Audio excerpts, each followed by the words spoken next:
નમસ્કાર, BBN news ચેનલમાં આપનું સ્વાગત છે. હું છું કવિતા પંચાલ ને હવે જોઈએ આજના સમાચાર.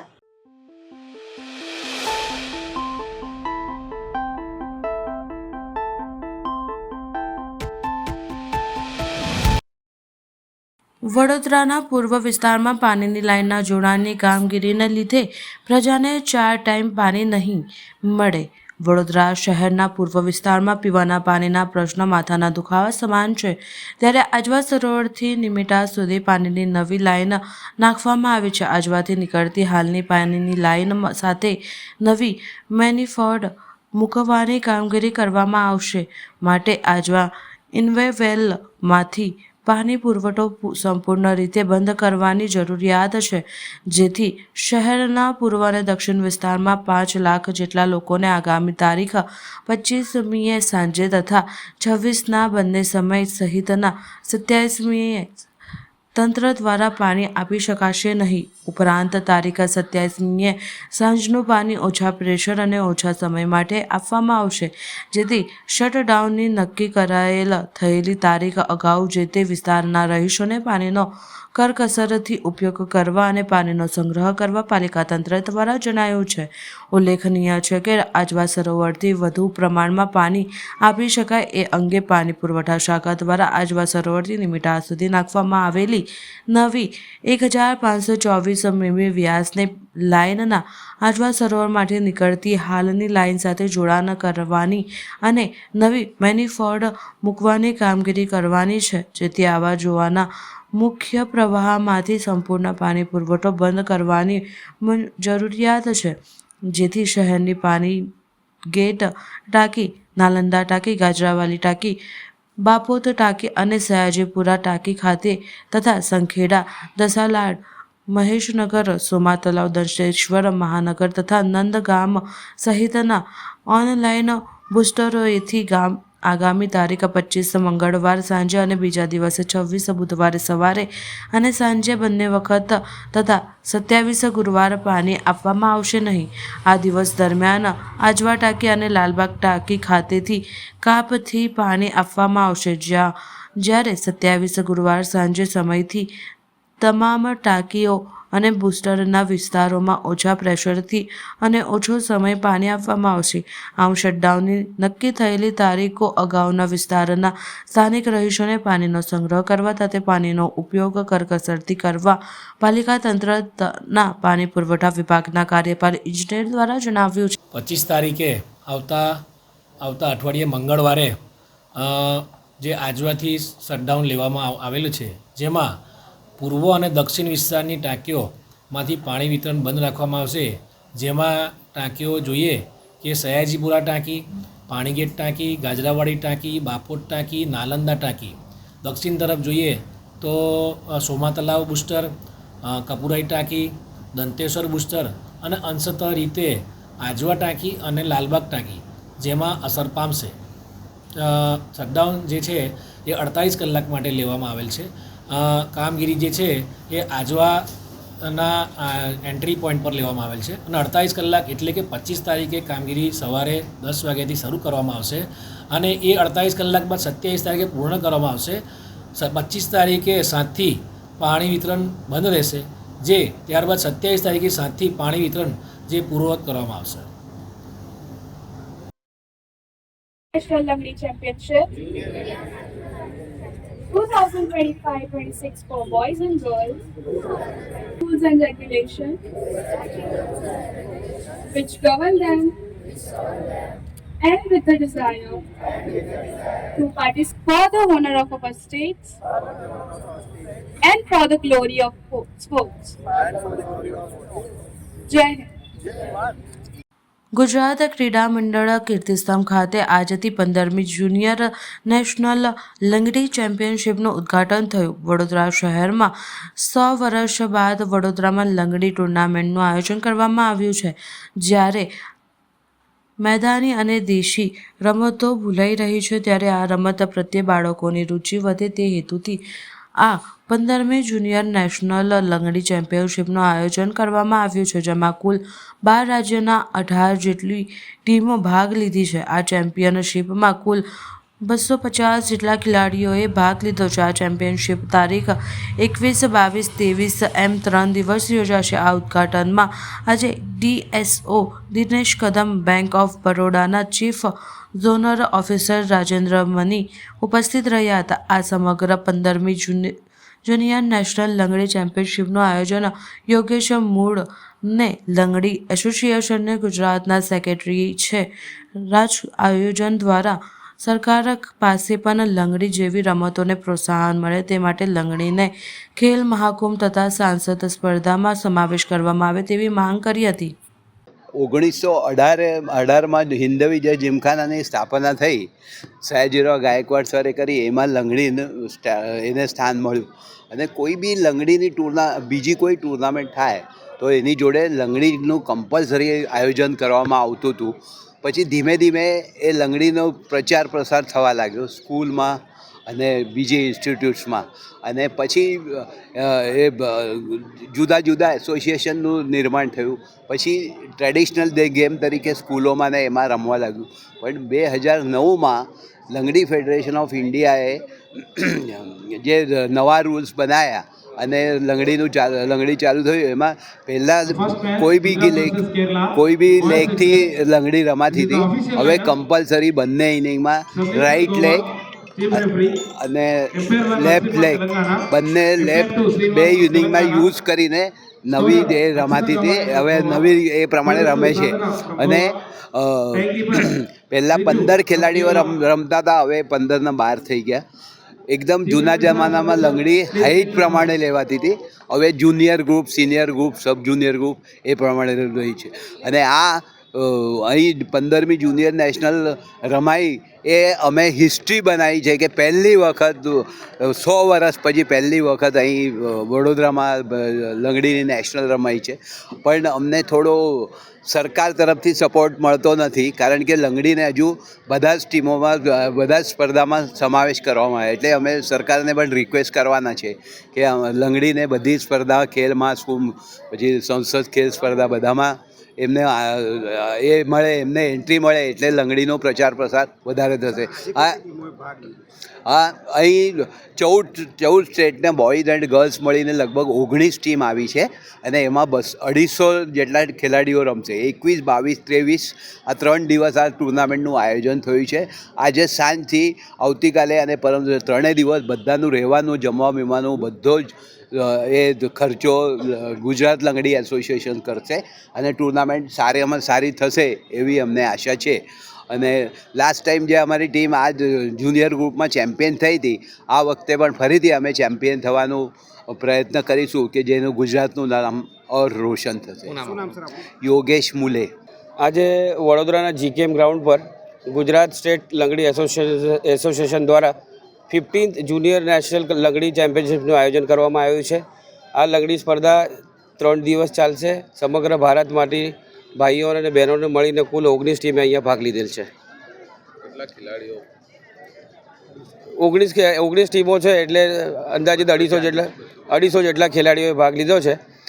અને હું આ મંચ પરથી ગુજરાત લંગડી એસોસિએશનને પણ અભિનંદન પાઠવું છું કે વડોદરામાં પ્રથમવાર આવી સ્પર્ધાનું આયોજન કરવામાં આવેલું છે અને ખૂબ જ સરસ રીતે એનું આયોજન પણ કરવામાં આવેલું છે. અને આ જે લંગડીની રમત છે, જે આપણી પારંપરિક રમત છે, જેને જાગૃત રાખવાના જો પ્રયાસમાં ખરેખર સફળ થયા છે આ સ્પર્ધાનું આયોજન કરીને. મારું નામ દિનેશ કદમ છે. હું જિલ્લા રમતગમત અધિકારી વડોદરા તરીકે ફરજ બજાવું છું. સ્થાયી સમિતિમાં 7 કામોને મંજૂરી મળી. વડોદરા મહાનગરપાલિકાની સ્થાયી સમિતિની બેઠક આજરોજ મળી હતી, જેમાં 8 કામો દરખાસ્ત સ્વરૂપે લેવામાં આવ્યા હતા, જેમાંથી 7 કામોને મંજૂરી આપવામાં આવી હતી, જ્યારે 1 કામ પરત કરવામાં આવ્યું છે. સમિતિના અધ્યક્ષ ડૉક્ટર શીતલ મિશ્રની અધ્યક્ષતામાં મળેલી આ બેઠકમાં કમિશનર તરફથી 8 દરખાસ્તો મૂકવામાં આવી હતી, જેમાં જમીન મિલકત શાખા, શ્રી સયાજીબાગ ઝૂ શાખા, સરદાર વલ્લભભાઈ પટેલ પ્લેનેટિંગ બિલ્ડિંગ પ્રોજેક્ટ શાખા, પાલસરા ગાર્ડન શાખા, કાર્યપાર ઇજનેર શ્રી પશ્ચિમ ઝોનની કચેરી જેવા વિભાગોના કામો લેવામાં આવ્યા હતા, જેમાં 7 કામોને ચર્ચાના અંતે મંજૂર મળી હતી. અને જ્યારે સયાજીબાગ ઝૂ વિભાગમાં આવેલ હયાત વિશ્વામિત્રી નદીના ધારે પ્રોજેક્શન બોલ બનાવવાના કામને પરત કરવામાં આવ્યું છે. વધુ વિગત સમિતિના અધ્યક્ષે આપી હતી.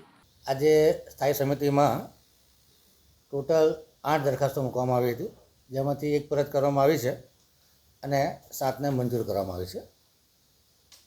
સ્થાયી સમિતિ દરખાસ્તોની વાત કરીએ તો વડોદરા શહેરમાં ટ્રાફિકની સમસ્યા દૂર થાય અને નાગરિકો માટે વધુમાં વધુ પાર્કિંગ માટે વૈકલ્પિક જગ્યાઓ મળે એ માટે હંગામી પાર્કિંગ પોલિસી 25-26ની દરખાસ્ત માનનીય કમિશનર શ્રી દ્વારા રજૂ કરવામાં આવી હતી, જેમાં કમિટી બનાવી અને પાર્કિંગ માટેના નીતિ નિયમો ઘડવાનું આયોજન કમિટી દ્વારા કરવામાં આવશે, જેમાં કયા કયા એરિયામાં પાર્કિંગ થઈ શકે એના માટે parking zone, no parking zone, જે કોમર્શિયલ પ્રિમાઇસીસમાં પાર્કિંગ છે ત્યાં પૂરેપૂરી વ્યવસ્થા છે કે કેમ, જે પાર્કિંગ જગ્યામાં દબાણ થયા હોય એ માટે શું કાર્યવાહી કરવી, ટ્રાફિક પોલીસ આરટીઓ સાથે સંકલન કરી અને કેવા પ્રકારની દંડનીય કાર્યવાહી કરવી, જેથી કરીને નાગરિકોની સુખ સુવિધામાં વધારો થાય અને પૂરતા પ્રમાણમાં પાર્કિંગની વ્યવસ્થા મળી રહે.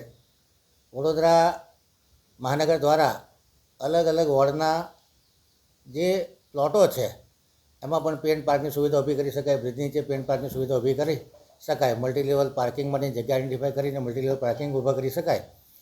એ માટેની દરખાસ્ત હતી, જેને ફેરફાર સાથે મંજૂર કરવામાં આવી છે કે કમિટી દ્વારા જે નીતિ નિયમો બનાવવામાં આવે એ હાઈ લેવલની કમિટીમાં એક્સ ઓફિસર મેમ્બર તરીકે સ્થાયી સમિતિના ચેરમેનને રાખવાના રહેશે અને હાઈ લેવલની કમિટી સાથે ડિસ્કશન કર્યા પછી ફરી આ ફાઇનલ નીતિ સ્ટેન્ડિંગ અને સામાન્ય સભામાં મંજૂર કરાવવાની રહેશે, જેથી કરીને વહેલી તકે આના નીતિ નિયમો ઘડવાની કામગીરીમાં પ્રગતિ થઈ શકે. સાથે સાથે વડોદરા શહેરમાં ટ્રાફિકનું ભારણ ઘટાડવા માટે જે હેવી વ્હીકલો આવે છે એના માટે રાજ્ય સરકારે સિટી લોજિસ્ટિક પ્લાન પણ જે મંજૂર કર્યો છે, એમાં 80 કરોડના ખર્ચે 4 જેટલી જગ્યાએ લોજિસ્ટિક પાર્ક અને ટ્રાન્સપોર્ટ નગર બનાવવાના છે, જેમાં નંદેશ્વરી ઔદ્યોગિક ક્ષેત્ર, આલમગીર, કોટાલી અને કેલનપુર પાસે આ પ્રમાણેના લોજિસ્ટિક પાર્ક બનાવવાનું આયોજન છે, જે ઉડાની હદમાં આવે છે. 80 કરોડના ખર્ચે અર્બન લેવલ કન્સોલિડેશન અને ડિસ્ટ્રીબ્યુશન સેન્ટર એ પણ લગભગ 80 કરોડના ખર્ચે 4 જેટલા બનાવવામાં આવશે, જેમાં આદર્શનગર, શંકરપુરા પાસે, પાદરા પાસે અને વેમાલી પાસે. અને 24 કરોડના ખર્ચે સિટી વિસ્તારમાં માઇક્રો ડિલિવરી હબ્સ જેટલા બનાવવામાં આવશે, જેને લીધે વડોદરા શહેરમાં જે હેવી વ્હીકલનું ભારણ વધુ પડતું છે અને રોડ પર પાર્કિંગ થાય છે એ માટેની પણ ચોક્કસ સ્થિતિ નિયમો ઘડી અને નાગરિકોને તકલીફ ન પડે એ માટેનું સુચારું આયોજન કરવામાં આવ્યું છે. બીજા દરખાસ્તની વાત કરીએ તો સયાજી બાગ જૂ શાખા દ્વારા જે જૂનો એન્ટ્રી ગેટ છે એ જીઆરસી એટલે કે ગ્લાસ રેઇનફોર્સ કોન્ક્રીટથી બનાવવાનું, જેમાં અલગ અલગ એનિમલના સ્ટેચ્યુ હોય, ખાસ કરીને લાયન છે, બગલા છે, કોબરા છે, એનાકોન્ડા છે, એ પ્રકારનો ખૂબ આકર્ષક દરવાજો બનાવવામાં આવે, જેથી કરીને વાઇલ્ડલાઇફ સાથે જે નાના બાળકો જૂ જોવા આવતા હોય છે એમને જોડી શકાય. એવી રીતે નરહરી હોસ્પિટલ બાલભવન પાસેથીનો જે એન્ટ્રી દરવાજો છે એ પણ બનાવવાનું નક્કી કરવામાં આવ્યું છે. ટેન્ડર 31% ઓછા એટલે કે 1.20 કરોડના ભાવના ટેન્ડરને મંજૂર કરવામાં આવ્યું છે. વડોદરા મહાનગરપાલિકા વિસાવદી નદીના કિનારે રિટેનિંગ વોલ બનાવવાનું જે કામ હતું, જેને ટેન્ડરની સમયમર્યાદા પૂર્ણ થવાથી ડિપાર્ટમેન્ટે પત્ર લખેલો હોવાથી એ કામને પરત કરવાનો નિર્ણય લેવામાં આવ્યો છે. વડોદરા મહાનગરપાલિકાના સરદાર વલ્લભભાઈ પ્લાનેટોરિયમના ગ્રાઉન્ડ ફ્લોર ઉપર ખોજ મ્યુઝિયમ વિકસાવવા માટે GCSR ઓથોરિટી સાથે MOU કરવામાં આવ્યું છે. MOUમાં જે અલગ અલગ ક્ષેત્રમાં એક્સપર્ટો દ્વારા નાના બાળકોને જે એજ્યુકેશન આપવાનું છે એ પ્રમાણેનું મ્યુઝિયમ બનાવવામાં આવશે, જેથી કરીને ઇનોવેશન રિનોવેશનને પ્રાધાન્ય મળી શકે. એમાં ફેરફાર કરી અને દરો મંજૂર કરવામાં આવે છે. જનરલ વિઝિટ એમાં બિલો 18 વર્ષ માટે ₹50 અને એબો 18 યર્સ ₹40 અને સ્કૂલના બાળકો માટે ₹30 અને ₹40 અને એમાં પણ ખાસ કરીને શિક્ષણ સમિતિના બાળકોને ફ્રી એન્ટ્રી છે અને છોકરાઓ છોકરીઓ માટે ચાલતા ચિલ્ડ્રન હોમ, શિશુગૃહ અને નારી સુરક્ષા ગૃહ દ્વારા ચાલતી શાળાઓને મફત એન્ટ્રી આપવામાં આવશે. જે રેવન્યુ શેરિંગ મોડેલ છે કે ખોજ મ્યુઝિયમ અને વડોદરા કોર્પોરેશન વચ્ચે જે MOU કરવામાં આવ્યું છે, જેમાં પ્રથમ વર્ષે 30% VMCનો નફામાં ભાગીદારી રહેશે અને 70% ખોજ મ્યુઝિયમ GCSR ને આપવામાં આવશે. સેકન્ડ વર્ષમાં 40% કોર્પોરેશનને અને 60% ખોજને, થર્ડ યરમાં 45% વીએમસીને અને 55% ખોજને, અને ચોથા અને પાંચમા વર્ષે 55% કોર્પોરેશનને અને 45% ખોજને આપવાનો નિર્ણય કરવામાં આવ્યો છે. બિલ્ડિંગ પ્રોજેક્ટ શાખા દ્વારા વર્કિંગ વુમન હોસ્ટેલ બનાવવાનું જે કામ હતું 3.33% ઓછા મુજબ 9.40 કરોડના કામને મંજૂરી આપવામાં આવી છે. જે વડોદરા પાર્ક્સ એન્ડ ગાર્ડન દ્વારા ચોમાસું ઋતુને ધ્યાનમાં લઈને પ્લાન્ટેશન કરવાનું કામ હતું, માનવ સેવા ચેરિટેબલ ટ્રસ્ટને આપ્યું હતું. એ કામમાં નાણાકીય મર્યાદા નહીં પરંતુ ફક્ત સમય મર્યાદા વધુ માગવાની દરખાસ્ત કરવામાં આવી હતી, જેમાં 8 મહિનાની સમય મર્યાદા મંજૂર કરવામાં આવી છે. વોર્ડ નંબર 9માં ઓવલ એવલોન ગ્રીનવુડથી સેવાસી કેનાલવાળા રસ્તે વરસાદી ગટર નાખવાનું કામ 8.88% ઓછાના ભાવે 34,37,000ના કામને મંજૂરી આપવામાં આવી છે. એવી જ રીતે વોર્ડ નંબર 9માં નીલકંઠ હાઇટથી બ્રોડવે સ્કાય કોર્ટવાળા રસ્તે વરસાદી ગટર નાખવાનું કામ છે, એ પણ 8.88% ઓછા મુજબ 34,37,000 કામને સ્થાયી સમિતિ દ્વારા મંજૂરી આપવામાં આવી છે. વડોદરાના સુભાનપુરા ઝાંસી રાની મેદાન ખાતે શ્રી રંગરાજેશ આયરે દ્વારા આયોજિત ઓપન બોક્સ ટુર્નામેન્ટ યોજાઈ. બોક્સ ડે નાઇટની ટેનિસ ક્રિકેટ સ્પર્ધાનો શુભારંભ થયો, જેમાં વોર્ડ નંબર 9ની 365 જેટલી ટીમો ભાગ લીધી. મહાનુભાવોના હસ્તે દીપ પ્રાગટ્ય કરી મેચનો શુભારંભ કરવામાં આવ્યો હતો. વડોદરા શહેરના સુભાનપુરા વિસ્તારમાં આવેલા ઝાંસી રાની મેદાન ખાતે દર વર્ષની જેમ આ વર્ષે પણ શ્રી રંગરાજેશ આયરે દ્વારા આયોજિત open box day night tennis cricket tournament યોજવામાં આવી. ટુર્નામેન્ટનું દીપ પ્રાગટ્ય કરી મેચની શરૂઆત કરવામાં આવી. ઉદ્ઘાટન પ્રસંગે સયાજીગંજના ધારાસભ્ય કેયુર રોકડિયા, ભાજપના કારોબારી સભ્ય અને પૂર્વ કાઉન્સિલર રાજેશ આયરે, પૂર્વ કાઉન્સિલર પૂર્ણિમાબેન આયરે, પૂર્વ councillor Hemlataben Gaur, ward number 9ના યુવા કાઉન્સિલર શ્રીરંગ આયરે, જીતુ આયરે, શિક્ષણ સમિતિના સભ્ય વિજય પટેલ, વોર્ડ નંબર 9ના મહામંત્રી ઉમેશ જોશી, સયાજીગંજ વિધાનસભાના કમિટીના chairman Mehul Lakhani, ward number 9ના પૂર્વ પ્રમુખ પરેશ બ્રહ્મટ સહિતના મહાનુભાવોની ઉપસ્થિતિમાં open box day night tennis cricket ટુર્નામેન્ટનું દીપ પ્રાગટ્ય કરી શુભારંભ કરવામાં આવ્યું. સૌથી મોટી ટુર્નામેન્ટની રનર્સ ટ્રોફી, ચેમ્પિયન્સ ટ્રોફી અને ટી-શર્ટનું અનાવરણ મહાનુભાવોના હસ્તે કરવામાં આવ્યું. ઉપસ્થિત મહાનુભાવો દ્વારા ખેલાડીઓને પ્રોત્સાહન આપવામાં આવ્યું હતું. ક્રિકેટ ટુર્નામેન્ટ તારીખ 21થી 29 નવેમ્બર સુધી સાંજે 6 થી 10 કલાક દરમિયાન રમાશે, જેમાં વોર્ડ નંબર 9માં વિસ્તારની સોસાયટીઓની 365 જેટલી ટીમોએ ભાગ લીધો છે. ટુર્નામેન્ટમાં ભાગ લેનારા દરેક ટીમને ટી-શર્ટ અને ટેનિસ ક્રિકેટની કીટ નિઃશુલ્ક આપવામાં આવશે. પ્રથમ વિજેતા ટીમને 31,000, દ્વિતીય વિજેતા ટીમને ₹11,000નું ઇનામ ટ્રોફી એનાયત કરાશે. વોર્ડ નંબર 9ની દરેક સોસાયટીમાં લોકોની ટીમ બનાવીને ટુર્નામેન્ટમાં જોડાય અને પોતાની સોસાયટીનું પ્રતિનિધિત્વ કરે તે હેતુથી આયોજન કરાયું છે, જેમાં પુરુષો પોતાના સોસાયટીની ટીમમાં ભાગ લઈ રમશે. Open box day night tennis cricket ટુર્નામેન્ટમાં મહાનુભાવોના હસ્તે ટુર્નામેન્ટની શરૂઆત કરવામાં આવી હતી. શ્રીરંગભાઈ આયરે અને રાજેશભાઈ આયરે દ્વારા વોર્ડ નંબર 9માં એક સાથે 365 જેટલી ટીમો, અને એ પણ માત્ર એક વોર્ડની, તો આ કદાચ પહેલો એવો આ ક્રિકેટ ટુર્નામેન્ટ વડોદરાની છે જ્યાં એક વોર્ડમાંથી 365 જેટલી ટીમો ઉતરવી, આ એક અભૂતપૂર્વ ઘટના. અને એનું આયોજન open box day night cricket ટુર્નામેન્ટનું આયોજન જે શ્રીરંગભાઈ આયરે, રાજેશભાઈ આયરે દ્વારા કરવામાં આવ્યું છે, હું એને ખૂબ ખૂબ અભિનંદન, શુભકામના અર્પણ કરું છું. ભારતીય જનતા પાર્ટીના કાઉન્સિલર શ્રીરંગભાઈ આયરે દ્વારા જે આયોજન કરવામાં આવ્યું છે, આખા વોર્ડમાંથી 3,000થી વધુ યુવાનો આ ક્રિકેટ ટુર્નામેન્ટમાં જોડાવાના છે. આજ સુધી Bharatiya Janata party 1 booth 10 youth આ વિષય લઈને આગળ વધતી હતી. આ વખતે પહેલીવાર અહીંયા 1 બૂથ 40 યુથ, એટલે કે એક બૂથમાંથી 40 લોકો, આખા વોર્ડમાંથી 3,000થી વધુ લોકો એક જગ્યા પર ક્રિકેટ રમવા માટે ભેગા થઈ રહ્યા છે. આ ભૂતપૂર્વ ઘટના માટે બંનેને ખૂબ ખૂબ અભિનંદન, શુભકામનાઓ અર્પણ કરું છું. તમામ વ્યવસ્થાઓ અહીંયા, ગ્રાઉન્ડની વ્યવસ્થા, ટી શર્ટની વ્યવસ્થા, શિલ્ડની વ્યવસ્થા, ઇનામની વ્યવસ્થા, અને એક પણ રૂપિયો ચાર્જ લીધા વગર જે આ પ્રકારનું આયોજન અહીંયા કર્યું છે, લોકોની અંદર ખેલદિલીની ભાવના જન્મે. નરેન્દ્રભાઈએ હંમેશા એવું કે ફિટ ઇન્ડિયા, હિટ ઇન્ડિયા. એટલે યુવાનો ફિટ રહે અને ઇન્ડિયા હિટ રહે આ દિશાની અંદર. અને એમને બીજું એક સૂત્ર આપ્યું છે કે જે રમશે એ જ જીતશે. તો જે વ્યક્તિ અહીં રમવા આવે છે તમામ જીતેલા છે, જે ઘરે બેઠા છે એ જ હારેલા છે.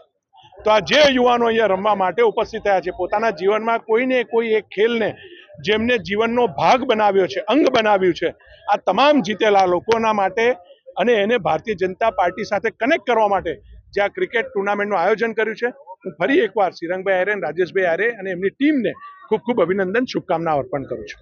નમસ્કાર મિત્રો, સૌથી પહેલાં તો વોર્ડ નંબર 9ના તમામ યુવાનોને હું ખૂબ ખૂબ અભિનંદન આપું છું, કારણ કે રમશે વોર્ડ નંબર 9, જીતશે વોર્ડ નંબર 9.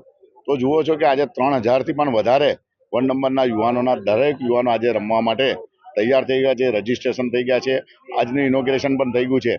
કારણ કે યુવાનોની અંદર મોબાઈલમાંથી એમને જ્યારે દૂર કરવા આવે તેમને મેદાન પર લાવવા જોઈએ. છેલ્લા 5-5 વર્ષથી શ્રીરંગ દ્વારા પોતે ક્રિકેટ રમતા આવ્યા છે અને બધા જ યુવાનોને સાથે એની બધા જ યુવાનો છોકરાઓ છે એ રમવા માટે આનો મુખ્ય ગોલ એવો છે કે તમે જુઓ છો કે 24 કલાકમાંથી દીકરાઓ 18 કલાક રાત્રે પણ મોબાઈલમાં વ્યસ્ત હોય છે. પણ જ્યારે ક્રિકેટની મેચ હોય છે, છેલ્લા 4 વર્ષથી અમે જોયું છે કે મોબાઈલ દરમિયાન તમે હમણાં પણ કેમેરો મારીને જોશો, ભાગ્યે 2-5 છોકરાઓના હાથમાં કદાચ મોબાઈલ હશે 3-4 હજાર લોકોમાંથી પણ.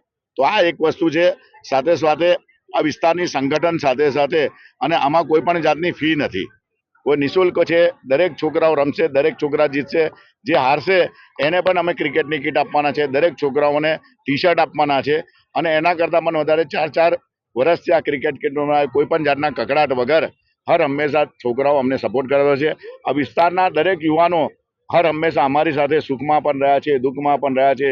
પાણીનું પૂર આવ્યું હોય, કોરોનાનો સમય આવ્યો હોય કે પછી એમનો નવરાત્રિ હોય, ગણપતિ હોય, હર હંમેશા અમને યાદ કરતા હોય છે અને અમે એમના જોડે રહે છે.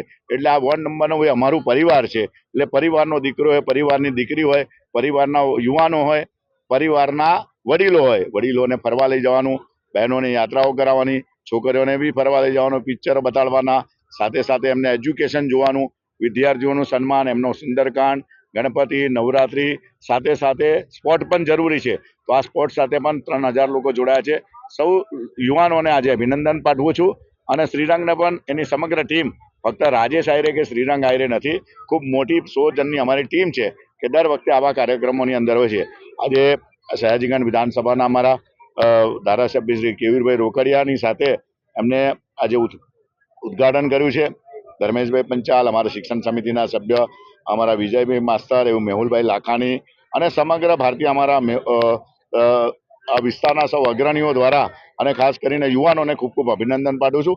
આ જ રીતના સમગ્ર વડોદરા શહેરની અંદર અમે તો સમગ્ર વડોદરામાં પણ કરવા માંગીએ છીએ, પણ ટીમો એટલી બધી હોય છે, દિવસો મર્યાદિત હોય છે, જેના માટે વોર્ડ નંબર 9 જ પહોંચી નથી વળતા. તો આ વિસ્તારનું શું, અગાઉની મેચોમાં પણ અમે આના પછી આજુબાજુના વોર્ડોને પણ લઈશું, એના પછી અમે વડોદરાને પણ હું છું. દરેક હું વોર્ડના લોકોને જણાવું છું, દરેક કોર્પોરેટર હશે, સોશિયલ વર્કર હશે, તો ફક્ત આપણું કામ નગર સેવક કે નળગટર રસ્તા તો છે જ, પણ એની સાથે સાથે યુવાનોને પ્રોત્સાહિત કરવા માટે આપણે એ લોકોને સમાજની સાથે જોડીને એક સંગઠન કરવું હોય તો આવી બી એક રીત હોય છે અને આ દર વખતે અમે કરીએ છીએ. દરેક યુવાનોને ખૂબ ખૂબ ફરી એકવાર અભિનંદન આપું છું અને જે જીતશે 288 ઓફિશિયલ ટીમ છે અને બાકીની બીજી ટીમો છે, 365માંથી જ્યારે જીતશે ત્યારે આ 6.5 ફૂટની ટ્રોફી જીતશે અને મને એવું લાગે જે લોકો પાર્ટિસિપેટ થયા બધા જ જીતી ગયા છે.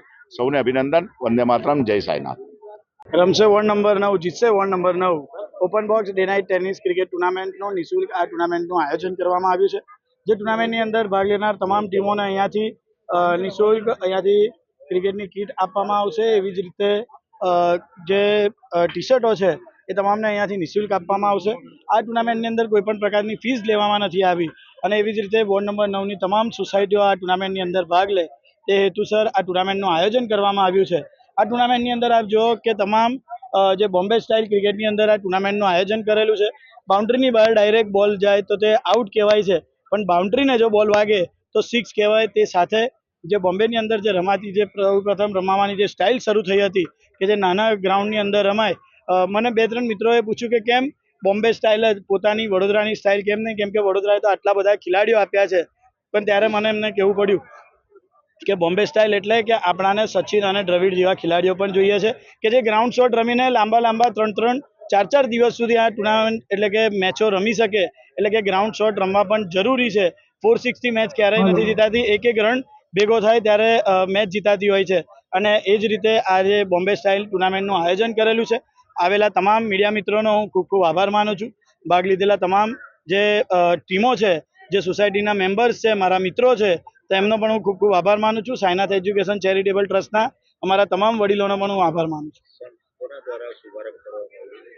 આજના દિવસે આ ટુર્નામેન્ટનું જે શુભારંભ છે તે અમારા સયાજીગંજ વિધાનસભાના ધારાસભ્ય શ્રી અને મારા મિત્ર મોટાભાઈ એવા કેવુરભાઈ રોકડિયાના હસ્તે આ ટુર્નામેન્ટનું સ્વાગત કરવામાં આવ્યું. પૂર્વ કાઉન્સિલર એવા ધર્મેન્દ્રભાઈ પંચાલ સાથે અમારા જે મેહુલભાઈ લાખાણી સાથે મારા પિતાશ્રી રાજેશભાઈ આયરે, જેમના માર્ગદર્શન અંદર આ તમામ જે ટુર્નામેન્ટની અંદર નાના મોટા ફેરફાર કરીને નિયમો એડ કરીને એમના માર્ગદર્શન હેઠળ અમે આ ટુર્નામેન્ટનું આયોજન કરવામાં આવ્યું છે. એસઆઈઆરની કામગીરી કરતા વધુ એક કર્મચારીની તબિયત લથડી. બીએલઓના સહાયક મહિલા કર્મચારી બેભાન થઈ પડી ગયા. પ્રતાપ વિદ્યાલયમાં ચાલતી ફોર્મ ચેકિંગની કામગીરી દરમિયાન બની ઘટના. બીએલઓના સહાયક બેભાન થઈ નીચે પડી ગયા. સાથે કર્મચારીઓએ પ્રાથમિક સારવાર આપી તેમ છતાં સારું ના થયું. ઉષાબેન સોલંકીને રિક્ષામાં બેસાડી ત્યારબાદ 108માં હોસ્પિટલમાં ખસેડ્યા. ઉષાબેન સોલંકી ગોરવા આઈટીઆઈના કર્મચારી સારવાર દરમિયાન મોત નીપજ્યું હતું. આ સંદર્ભે જિલ્લા કલેક્ટર અનિલ ધામેલિયાના દ્વારા મીડિયા સમક્ષ પ્રતિક્રિયા આપી હતી. આજે સવારે એસઆઈઆરની કામગીરી ચાલી રહી છે, જે દરમિયાન આપણે કલેક્શન માટેના અલગ અલગ ભાગોની અંદર કેમ્પ માટેની કામગીરી કરેલી હતી. આમની અંદર બીએલઓ સહાયક, મોટી સંખ્યામાં કોલેજના વિદ્યાર્થીઓ જોડાયેલા હતા. આ દરમિયાન એક દુઃખદ ઘટના બની. આપણી સાથે બીએલઓ સહાયક તરીકે ઉષાબેન સોલંકી, જે તિલકવાડા નર્મદા જિલ્લાના વતની છે અને અહીંયા ફરજ નિભાવતા હતા. એમને અચાનક ત્યાં સ્થળ ઉપર પડી જતા એમને તાત્કાલિક જે કડક બજાર હતું ત્યાંથી તાત્કાલિક એમને આપણા નાયબ મામલતદાર એમને હોસ્પિટલમાં લઈ ગયેલા. એમ્બ્યુલન્સની વેઇટ કર્યા વગર તાત્કાલિક, કેમ કે ત્યાં ગાડી પણ જઈ શકે એવું નહોતું, એટલે તાત્કાલિક એમને રિક્ષામાં લઈ જઈને એમને હોસ્પિટલ લઈ ગયેલા. અમને સૂચકતા પણ જોકે કામ ના લાગી અને હોસ્પિટલ ગયા ત્યારે એમનું નિધન થયેલું હતું. આ બેનનું દુઃખદ અવસાન થયું છે. સમગ્ર વહીવટીતંત્ર આ બેનના પરિવારની સાથે છે. એમની આપણે પોસ્ટમોર્ટમની પ્રક્રિયા પૂરી કરેલી છે. પ્રાથમિક રીતે વિગતો જે મળે છે એ મુજબ બહેનો, આ જે બેન છે એ ગોરવા આઈટીઆઈમાં જ્યારે કામ કરતા હતા ત્યારે એમને અમુક સમયે ક્યારેક એમને પડી જવાની તકલીફ હતી. હૃદય રોગના એ બીમારી ધરાવતા હતા અને એમની સારવાર અલગ અલગ તબક્કે ચાલુ હતી. વિશેષ કરીને આપણે કાળજી રાખીએ છીએ કે આપણા જે બીએલઓસ છે, બીએલઓ ઉપર કામનું ભારણ ના વધે એટલા માટે અન્ય એમને સહાયકો, અન્ય સંસ્થાઓ, ગુજરાત સરકાર તેમજ રાજ્ય સરકારની વિવિધ સંસ્થાઓને કામે લગાડી છે. વિવિધ કોલેજના વિદ્યાર્થીઓ આપણને મદદ માટે આવ્યા છે, એટલે આજે પણ મોટી સંખ્યામાં વિદ્યાર્થીઓ પણ આ કામગીરીમાં મદદરૂપ થઈ રહ્યા છે.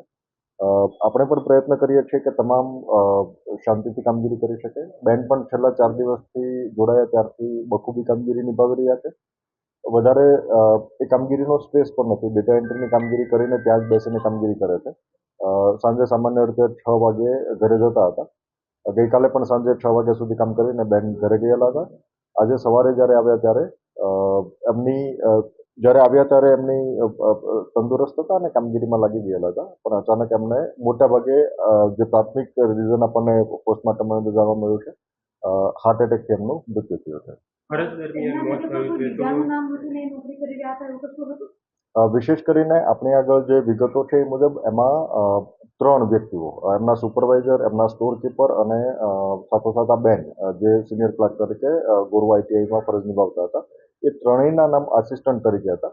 આસિસ્ટન્ટ તરીકે આપણે એમને જ્યારે આસિસ્ટન્ટ તરીકે આપણે મૂકીએ છીએ ત્યારે ફૂલ ટાઈમ આ કામગીરીનો હુકમ નથી કરતા. એના બદલે બીએલઓની કામગીરી કઈ રીતે રિલીવ થઈ શકે, અન્ય વિભાગની કામગીરી કરતા હોય સાથોસાથ આ વધારાની કામગીરી તરીકે કરી શકે, એટલા માટે આપણે એમને સ્ટાફનો હુકમ કરીએ છીએ. આ ત્રણેય બહેનો સાથે મળીને કામગીરી કરતા હતા અને અલગ અલગ કામગીરીમાં મદદ કરતા હતા. આપણો વિશેષ પ્રયત્ન એ છે કે જ્યારે બીએલઓ અત્યારે કામગીરી કરે છે, ફિલ્ડની જવાબદારી પણ છે, સાથોસાથ ડેટા એન્ટ્રીની જવાબદારી છે. ત્યારે આ ડેટા એન્ટ્રીની જવાબદારી અન્ય સહાયકો મારફતે, અન્ય આસિસ્ટન્ટ મારફતે નિભાવાય એ માટેનો આપણો સતત પ્રયત્ન છે. આજે શહેરની અંદર લગભગ 500થી વધારે અલગ અલગ જગ્યાઓ પર બેસીને ડેટા એન્ટ્રીમાં પણ મદદ થઈ રહી છે અને સાથોસાથ 1276 જગ્યાએ જે કેમ્પ ચાલી રહ્યા છે ત્યાં પણ આપણા સહાયકો એમને મદદ કરે છે, જેથી કરીને બીએલઓની કામગીરીનું ભારણ આપણે ઘટાડી શકીએ. રાજ્યભરમાંથી એક પછી એક આવા કિસ્સા સામે આવી રહ્યા છે, જેમાં કામગીરી દરમિયાન ફરજ કરતા મોત થાય છે તો કોઈ આત્મહત્યા કરી લે છે. આપને શું માનવું છે કે કોઈ પ્રેશરાઇઝ દબાણ કરવામાં આવે છે કામગીરી કરવા માટે, કોઈ ટાર્ગેટ આપવામાં આવે છે કે શું છે? વિશેષ કરીને હું ચોક્કસથી માનીશ કે જહેમતવાળી કામગીરી છે, જેમની અંદર એસઆઈઆરની કામગીરી આપણે સઘન રીતે કરી રહ્યા છીએ. પણ આપણા કિસ્સામાં જે બેનનું નિધન થયું છે, કિસ્સાની અંદર ન કોઈ કામગીરીનું ભારણ હતું કે ન કોઈ દબાણ આપવામાં આવેલું હતું. એમને કોઈ દિવસવાર આપણે ટાર્ગેટ પણ નથી આપતા. સહાયક તરીકે આવે છે એટલે એમની કોર રિસ્પોન્સિબિલિટી બીએલઓની રિસ્પોન્સિબિલિટી જેટલી ઓછી થઈ શકે એ દિશાનો પ્રયત્ન આપણો હોય છે. અને એમની અંદર હજારોની સંખ્યામાં આપણી સાથે આજે શાળાના વિદ્યાર્થીઓ, અન્ય શિક્ષક મિત્રો, સાથોસાથ અન્ય સંસ્થાના કર્મીઓ, કેન્દ્ર સરકારના ઘણા બધા કર્મીઓ, બેંકના કર્મીઓ, એલઆઈસીના કર્મીઓ એ બધા પણ આપણી સાથે લાગ્યા છે. એટલે બેન અગાઉથી હાર્ટના પેશન્ટ હતા અને આ કિસ્સામાં એમને કોઈ દબાણ કરવામાં આવ્યું હોય અથવા તો અન્ય રીતે કામગીરી લેવામાં આવ્યું હોય એવું નથી. ઘટના ચોક્કસથી દુઃખદ છે અને સમગ્ર વહીવટીતંત્ર બેનના પરિવારની સાથે છે. બૂથ લેવલ ઓફિસરને આપણે જેમનું લીધેલી છે ઇલેક્શન કમિશન ઓફ ઇન્ડિયા મારફતે આ વખતે શક્ય હોય ત્યાં સુધી થવું પણ કે શિક્ષકો ઉપરાંત અન્ય સંસ્થા આપણે પણ કામગીરીમાં જોતરી છે. સાથોસાથ ઘણી બધી અને કેન્દ્ર સરકારની જે સંસ્થાઓ છે એમના કર્મીઓ પણ લાગે. અત્યારે હાલના તબક્કે જે કામગીરી ચાલી રહી છે ચોક્કસ જહેમતપૂર્વકની કામગીરી છે, લાંબા સમયની ચાલનારી છે. એટલે ખાસ કરીને બીએલઓ તરફની જે માંગણીઓ છે એ માંગણીઓ આપણે રાજ્ય સરકારને કન્વે પણ કરેલી છે. હાલના તબક્કે આપણો પ્રયત્ન એવો છે કે બીએલઓની જે હાલની તાત્કાલિક કામગીરી છે એ કામગીરીમાં એમને શક્ય હોય ત્યાં સુધી એક વ્યક્તિ ઉપર ભારણ ના આવે અને કામગીરી ડિસેન્ટ્રલાઇઝ મેનરમાં કરવામાં આવે, જેથી કરીને કોઈ બીએલઓની સમસ્યા ના ઉત્પન્ન થાય. સમાચાર કાલે ફરી મળીશું આ સમયે આ ચેનલ પર. ત્યાં સુધી સમગ્ર બીબીએન ન્યૂઝ ચેનલની ટીમને રજા આપશો. નમસ્કાર.